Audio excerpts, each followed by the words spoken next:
Welcome, friends. Today, we are going to listen a summary of Rich Dad and Poor Dad by Robert Kiyosaki. So let's begin. Imagine this. You're 10 years old and have two fathers giving you opposite advice about money. One is highly educated but always broke. The other never finished 8th grade, yet owns entire blocks of real estate. Which one would you listen to? Today, we'll unpack the life-changing lessons from Robert Kiyosaki's classic personal finance book, Rich Dad, Poor Dad. By the end of this video, you'll know the 6 core ideas that separate the rich from the middle class and the poor. Ideas you can start using right after you hit like and subscribe. Let's dive in. 2 dads, 2 philosophies. Robert grew up in Hawaii with 2 father figures.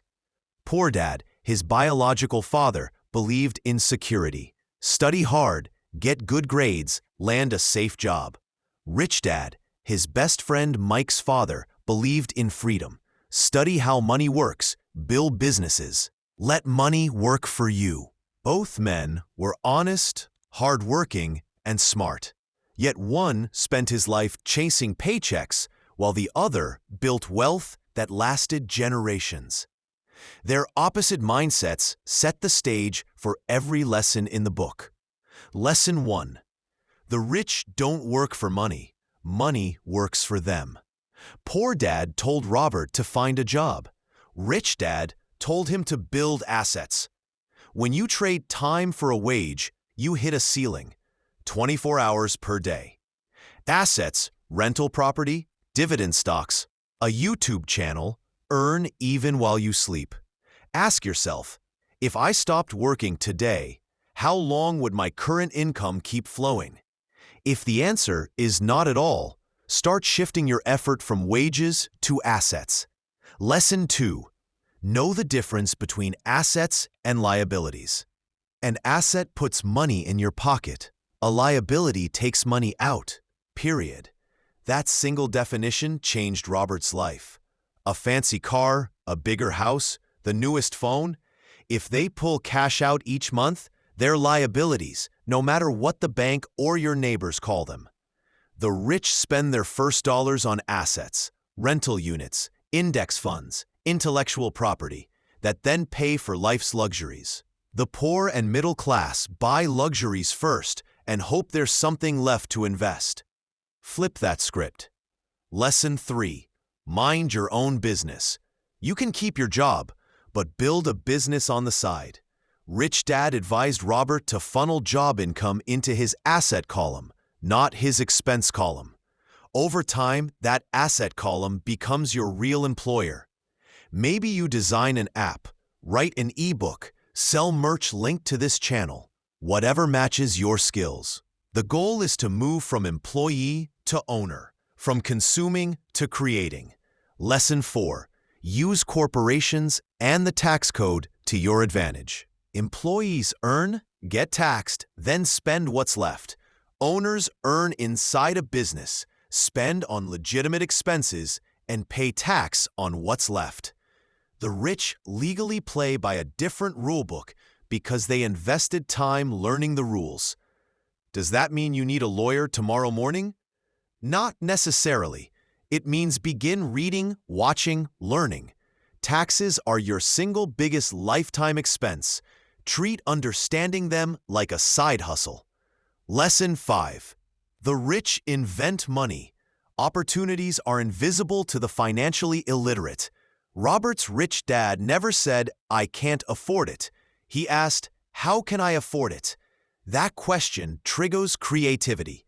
Maybe you wholesaled a property, flipped a collectible, or partnered on a small business others ignored. Financial intelligence, plus a dash of boldness, lets you create value where others see risk. In Kiyosaki's words, money is an idea. Train your mind to produce better ideas. Lesson 6. Work to learn, not just to earn. Poor Dad urged Robert to specialize for a higher salary. Rich Dad urged him to rotate through sales, marketing, accounting, even public speaking. Skills that together build empires. Early in life, Robert took low-paying jobs just to study how businesses really functioned. The knowledge eventually paid off far more than a bigger paycheck would have.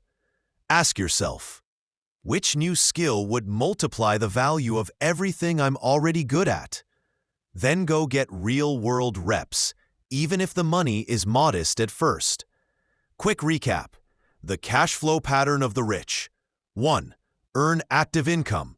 2. Allocate most of it to assets. 3. Let assets generate passive income. 4. Reinvest that passive income into more assets. 5. Use legal entities to protect and optimize your growing wealth. Do this long enough, and your passive cash flow surpasses your living expenses. That's true financial freedom. Not winning the lottery, but mastering a repeatable process. Common myths busted. Myth 1. My house is my biggest asset. Not if the mortgage, taxes, and repairs drain cash each month. Myth 2. It takes money to make money. It takes knowledge and creativity to find or create deals. Money often follows good ideas. Myth 3. High income means you're rich. Plenty of doctors and lawyers earn 6 figures and still live paycheck to paycheck because expenses and liabilities rise just as fast. Common myths you can start today. 1. Track every dollar for 30 days. See clearly what's asset, liability, or pure consumption. 2.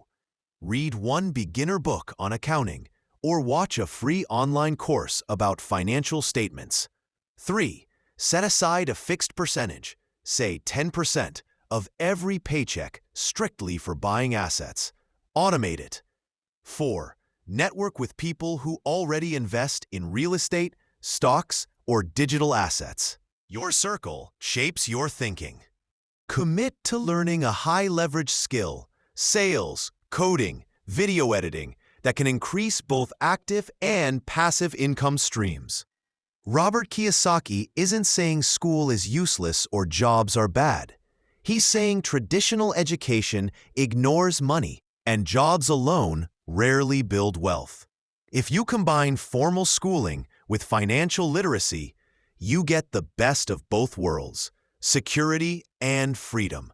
Remember, it's not how much you make, it's how much you keep, how hard that money works for you, and how many generations it keeps working. Thanks for spending these 10 minutes leveling up your money mindset. If you learned something valuable, smash that like button, subscribe for more book-smart finance breakdowns, and share this video with a friend who still thinks their car is an asset. Have questions or success stories? Drop them in the comments. I read every single one. Until next time, keep learning, keep investing, and let money work for you. Thank you.